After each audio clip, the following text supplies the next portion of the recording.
আমরা ইতিমধ্যে জেনে গেছি যে বাংলাদেশের প্রাক্তন প্রধানমন্ত্রী শেখ হাসিনা ভারতে আশ্রয় নিয়েছেন, ভারত অর্থাৎ দেশ ছেড়ে পালিয়ে গেছেন। এদিকে খালেদা জিয়া উনিও জেল থেকে ছাড়া পেয়েছেন। তাহলে বাংলাদেশ পরবর্তী কার হাতে থাকবে? আওয়ামী লীগ নাকি বিএনপি নেতা নাকি জামাতের হাতে নাকি ছাত্র আন্দোলনকারীদের হাতে? তো এই নিয়ে অনেকের কার কি মতামত অবশ্যই আমরা জেনে নেব। আপনাদেরও মতামত কিছু থাকলে অবশ্যই কমেন্টে দেবেন। যার মতামত সব থেকে ভালো হবে ওইটা আমি পরের ভিডিওতে অবশ্যই তুলে ধরবো। যেমন কেউ একজন প্রশ্ন তুলেছেন যে বর্তমানে বাংলাদেশ কার হাতে থাকবে, আওয়ামী লীগ বিএনপি নাকি মিজানুর রহমান আজহারি? কার হাতে বাংলাদেশকে দেখতে চান?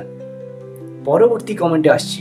একজন কমেন্ট করে চাই যে দেশে এক সপ্তাহে 60 টাকা পেঁয়াজ পরবর্তী সপ্তাহে যেন 250 টাকা না হয়, অর্থাৎ সিন্ডিকেট মুক্ত বাংলাদেশ দেখতে চায়।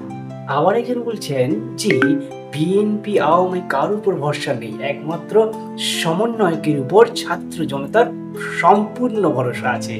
কেউ বলেছেন যে এক চোরের পতনে যেন আর এক চোর না এসে হাজির হয়, আমরা চাই এমন একজন শাসক যিনি আল্লাহকে ভয় করেন। আবার একজন তার মূল্যবান ভ্যালুয়েবল কমেন্ট করেছেন যে এমন একজন শাসক চাই যিনি সৎ হবেন এবং নির্ভীক হবেন, যার কাছে হিন্দু মুসলমান সব ধর্ম এক হবে।